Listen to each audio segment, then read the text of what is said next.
अस्सलाम वालेकुम नाज़रीन करम, आज का दिन इंतहाई अहम रहा। पाकिस्तान तहरीक इंसाफ ने मुल्क भर के अंदर एहतजाज किया है और बड़े पैमाने के ऊपर एहतजाज किया है, लेकिन एक जगह है जहां पर तहरीक इंसाफ अभी तक मौसर एहतजाज नहीं कर पाई, वो मैं आपको बताने के लिए जा रहा हूं। लेकिन आज जो पैगाम इमरान खान ने अडयाला जेल से अपनी कौम के नाम जारी किया है, अपने कारकुनान के नाम जारी किया है, वो पैगाम बड़ा अहम है। आज इमरान खान ने फिर इंतहाई सख्त बयान दिया है, मैं आपके सामने रखने के लिए जा रहा हूं।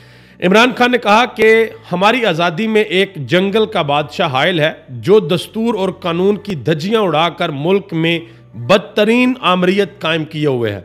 जंगल के बादशाह की जिद अना कानून को खातर में ना लाने और मुल्क को दस्तूर की बजाय अपनी मर्जी के मुताबिक चलाने की जिद मुल्क की मईशत, निज़ाम हुकूमत, हत्ता के जमहूरियत और अदलिया की तबाही का बायस बन रही है या सबब बन रही है। ये इमरान खान ने बात की। मजीद कहा कि मेरी कौम जान ले कि मुझे सरासर जाली, झूठे, मन गढ़त और बेबुनियाद मुकदमात की पदाश में गुज़िश्ता 9 माह से जेल में कैद किया हुआ है। मुझे अगर 9 साल या इससे ज्यादा अरसे के लिए जेल में रहना पड़ा तो रहूंगा, मगर कौम को गुलामी की जंजीरों में जकड़ने वालों से कोई डील नहीं करूंगा। ये आज फिर इमरान खान ने यह बता दिया कि भाई ये 9 महीने तो कुछ भी नहीं है, अगर मुझे 9 साल रहना पड़ा या 9 साल से ज्यादा भी रहना पड़ा तो मैंने किसी भी सूरत डील नहीं करनी। जैसे नवाज शरीफ डील कर लेते थे या आसिफ जरदारी डील कर लेते थे या माजी में शहीद बेनज़ीर भुट्टो ने डील की। इमरान खान ने कहा कि ये काम भाई मेरे से नहीं होगा, मैं ये काम नहीं करूंगा। एक और बात भी कही है इमरान खान ने कि मेरा अपनी कौम के नाम पैगाम है कि हकीकी आज़ादी के हसूल के लिए मुझे जो भी कुर्बानी देनी पड़ी मैं दूंगा, मगर अपनी और अपनी कौम की आज़ादी पर कभी किसी किस्म का कोई समझौता नहीं करूंगा। शेख वकास अकरम जो 2 दिन पहले इमरान खान से मुलाकात करके आए हैं, उन्होंने बड़ी अहम बात की टीवी के ऊपर आकर। उन्होंने कहा कि अगर इमरान खान आज वजीर आजम बनना चाहें तो आधे मिनट में वो जेल से बाहर होंगे, 10 दिन में वजीर आजम भी होंगे।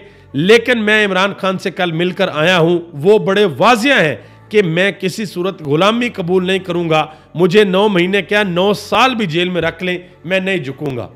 कि अगर इमरान खान डील कर लें, मान जाएं, झुक जाएं, टर्म्स पे आ जाएं, जैसे मियां साहब आ गए, जरदारी आ गया, तो इमरान खान साहब जेल से बाहर भी आ जाएंगे, इमरान खान साहब वज़ीर आज़म भी बन जाएंगे, सब कुछ हो जाएगा। लेकिन इमरान खान ये कह रहे हैं कि भाई किसी किस्म की कोई डील मैं नहीं करूंगा, किसी किस्म का कोई कॉम्प्रोमाइज़ नहीं होगा। मेरी कौम ने 8 फरवरी को जो मुझे मैंडेट दिया, जो 3 करोड़ लोगों ने अपने घरों से बाहर निकलकर जाकर इमरान खान के उम्मीदवारों के इंतखाबी निशान पे ठप्पे लगाए, इमरान खान कह रहा है कि वो एक एक वोट मुझे वापस चाहिए। जब तक वो मैंडेट मुझे वापस नहीं मिलता किसी किस्म की कोई बात नहीं होगी। इसी तरह शुएब शाहीन ने बड़ी सख्त बात की। उन्होंने कहा जी एस्टेब्लिशमेंट के पास आज भी वक्त है, होश के नाखून ले, हमारे पक्के के डाकू फॉर्म 47 की पैदावार है। ये शुएब शाहीन ने बात की। और कल अली अमीन गंडापुर ने एक बड़ा अहम खिताब किया। उन्होंने अपने खिताब के अंदर कहा कि मैं 9 मई से पहले वाला हूं। उन्होंने कहा कि मेरे माँ बाप ने तरबियत की और इमरान खान ने सियासी तरबियत की, और इमरान खान ने मुझे ये कहा हुआ कि इस मुल्क के जो अदारे हैं वो इस मुल्क की सलामती के लिए हमसे कहीं ज़्यादा ज़रूरी हैं। उन्होंने कहा कि मैं इस वजह से चुप हूँ, मेरा मुँह मत खलवाएं। और ये भी कहा कि हमारी बर्दाश्त अब जवाब दे रही है, ये ना हो कि खैबर पख्तूनख्वा यहाँ से निकले, और जब खैबर पख्तूनख्वा निकलेगा तो ये निकल कर जाकर इमरान खान को रिहा भी करवाएगा और हम लेकर भी जाएंगे इमरान खान को। उन्होंने कहा कि मेरे ऊपर सख्ती हुई थी कि मैंने ये कहा था कि हम इस्लामाबाद पे कब्जा कर लेंगे। उन्होंने कहा कि अब मैं दोबारा कह रहा हूं कि अगर वो काम ना किए गए जो होने चाहिए अगले कुछ अरसे में, कुछ दिनों में, तो फिर हम जो है वो बड़ी सख्ती दिखाएंगे। ये अली अमीन गंडापुर ने बात की है। अच्छा जी, लाहौर के अंदर महर शराफत अली ने एहतजाज किया है। उन्होंने एक रैली निकाली है, लेकिन लाहौर के अंदर तकरीबन 50 से जायद लोगों को गिरफ्तार भी किया गया है। और एक सहाफ़ी भी हैं आगा शेख सरवर, जिनका ताल्लुक नया पाकिस्तान से है, और मैं इनसे मिला भी हूँ। बड़े दबंग अंदाज में फील्ड के ऊपर अपना काम करते हैं। उनको भी रिपोर्ट्स आ रही हैं कि उनको भी गिरफ्तार किया गया। अब सहाफ़ियों को गिरफ्तार करने का कोई दूर दूर तक कोई तुक नहीं बनता। देखिए, सहाफ़ी का काम है उसने जाकर बताना है कि भाई यहाँ पे ये हो रहा है, इधर आवाम है, इधर पुलिस है, इस तरीके से पुलिस आ रही है, गिरफ्तार कर रही है, सारा कुछ कर रही है। लेकिन सहाफ़ियों को गिरफ्तार किया जा रहा है और गिरफ्तार करके मरियम नवाज साहबा की हुकूमत में सहाफ़ियों को जेलों के अंदर बंद किया जा रहा है, जो कि आप किसी भी सूरत ये काबिल बर्दाश्त नहीं है। आप किसी से भी पूछ लें, कोई भी बंदा इस चीज़ को डिफेंड नहीं कर सकेगा कि भाई आप चले, जो पॉलिटिकल वर्कर्स हैं, जो तहरीक इंसाफ के ऊपर बड़ी सख्ती है, वो तो एक अलहदा बात है, लेकिन सहाफ़ियों को पकड़ के उनको आप जेल के अंदर बंद कर रहे हैं, ये बिल्कुल भी ठीक नहीं है। आगे आ जाए जी, सिंध हाई कोर्ट के चीफ जस्टिस ने बड़े अहम रिमार्क्स दिए हैं। पाकिस्तान तहरीक इंसाफ पहुंची हुई है सिंध हाई कोर्ट में कि हमने जलसा करना है और हमें जलसा करने की इजाज़त दी जाए। तो जो चीफ जस्टिस हैं उन्होंने हुकूमती वकील से कहा कि अपने बड़ों से बात करें, इतना जुल्म ना करें, हम आपका हिस्सा नहीं बन सकते। और पाकिस्तान तहरीक इंसाफ के लोगों से कहा कि आप लोग भी एहतियात करें, यह ना हो कि कोई वाकया हो जाए तो आपके खाते में डाल दें।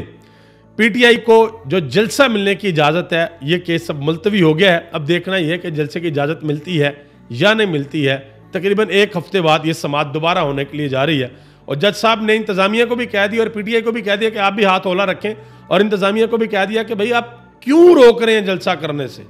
अगर आप कोई माकूल वजह पेश नहीं कर सकते तो हम किसी को जलसा करने से रोकेंगे नहीं, जलसा करने की इजाज़त होगी। और जज साहब ने पूछा भी कि क्या अभी ये करीब करीब किसी ने जलसा किया, तो बताया गया जी हाँ, एक पार्टी है गालिबन मिली मुस्लिम लीग, उनका नाम लिया गया कि जो उन्होंने जलसा किया। तो बताया गया हुकूमत की तरफ से जी हमने इजाज़त नहीं दी, उन्होंने जलसा कर लिया। तो जज साहब ने कहा ठीक है, इनको भी बगैर इजाज़त के जलसा करने दें, और पीटीआई को कहा कि आपने ज़रा ध्यान से करना सारा कुछ। तो अब देखना ही है कि कराची के अंदर जलसा होता है या नहीं होता। फैसलाबाद के अंदर जलसे का ऐलान हो गया और फैसलाबाद के जलसे के बाद दौड़ें लगी हुई हैं पुलिस की। तकरीबन काफ़ी ज़्यादा रहनुमा है, उनकी लिस्ट बना ली गई है, इनको गिरफ्तार करना है। क्यों? क्योंकि जलसा फेल करना। ये पंजाब के अंदर हो रहा है। आप सबका बहुत बहुत शुक्रिया। पाकिस्तान जिंदाबाद, पाकिस्तान के अवाम और पाकिस्तान के इदारे पाइंदाबाद।